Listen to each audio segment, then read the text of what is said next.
Hello guys, magandang hapon po sa inyo, si Bossing Busut. By the way, magbibigay lang po ako sa inyo ng konting idea kung bakit nagpapalit po tayo ng spark plug sa sasakyan natin. Kadalasan kapag hindi natin pinapalitan ng bago yung spark plug, ay nag-iiba po yung andar ng makina, kumbaga pumapalyado yung makina. Kung bakit nagpapalyado, limang reason kung bakit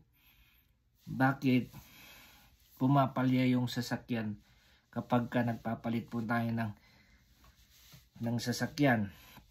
Yan, number one ba nga guys? Number one, pinapalitan natin yung spark plug ng bago para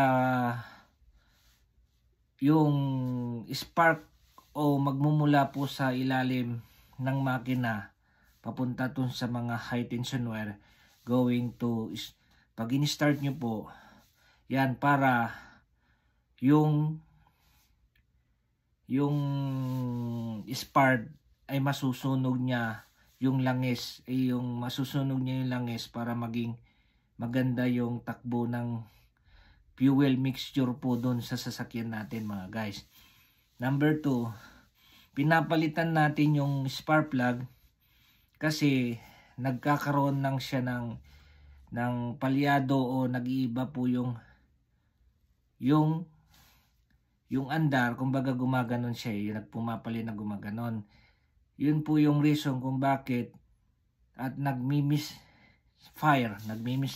Kumbaga yung kapag tinatapakan natin po yung silinyador, nade-delay po yung takbo ng sasakyan.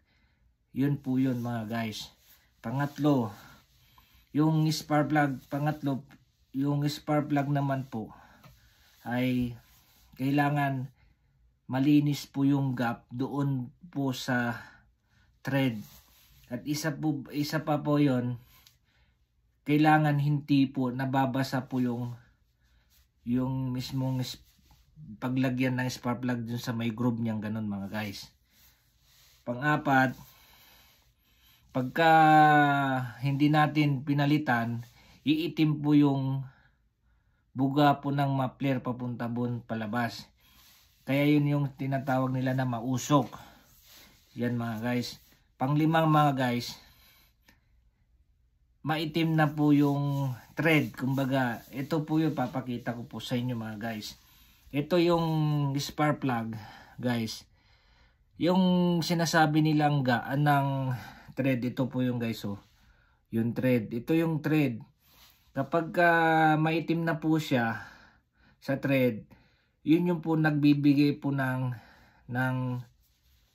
carbon monoxide na maitim po yung buga po ng muffler, yung usok papunta dun sa labas, kaya nagkakaroon ng usok.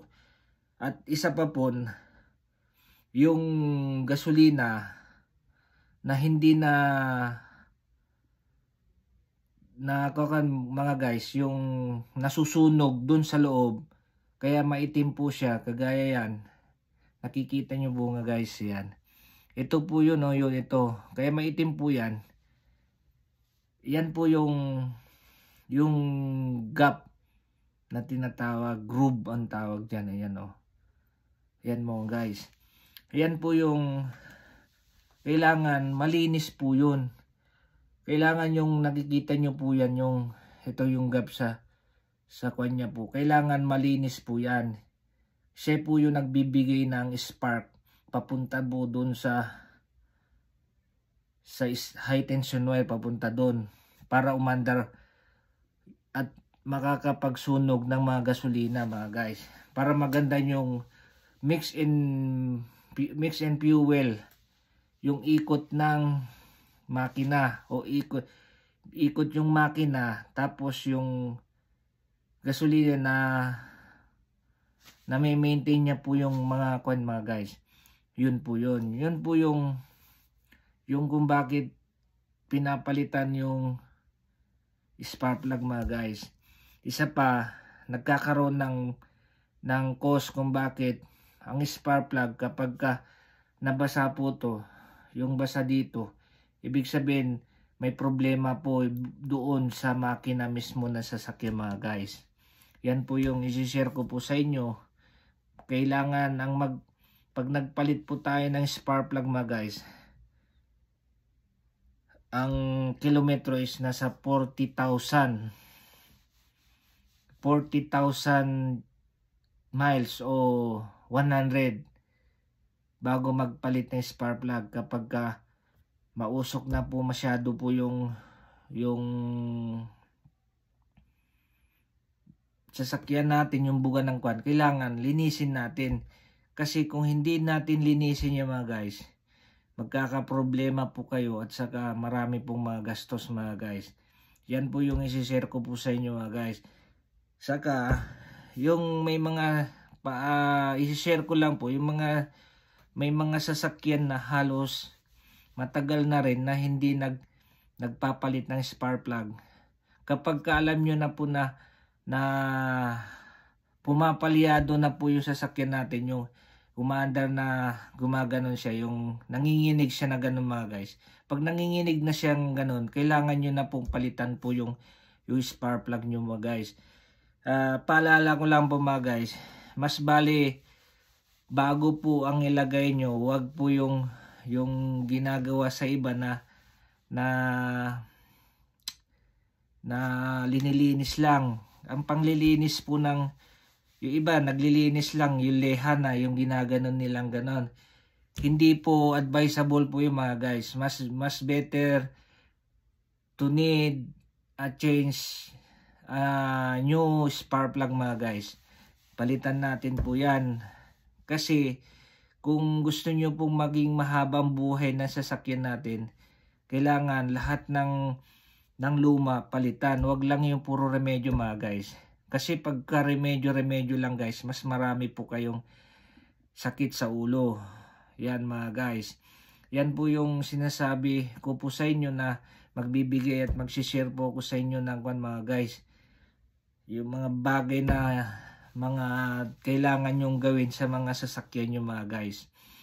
Guys, isishare ko po sa inyo, kailangan nyo pong i-maintain every periodical maintenance po yung mga sasakyan nyo. Kung kailan po yung kung halimbawa kung kailan kayo ilang buwan kayo nagpa-maintain, dapat gawin nyo po yung kailangan na maayos po. Sundin nyo po yung mga periodic maintenance po sa mga warranty book sa mga guys. Kasi kung hindi nyo susundin yung mga guys, marami pong nagliparan ngayon na gumagawa ng mga sasakyan, sasabihin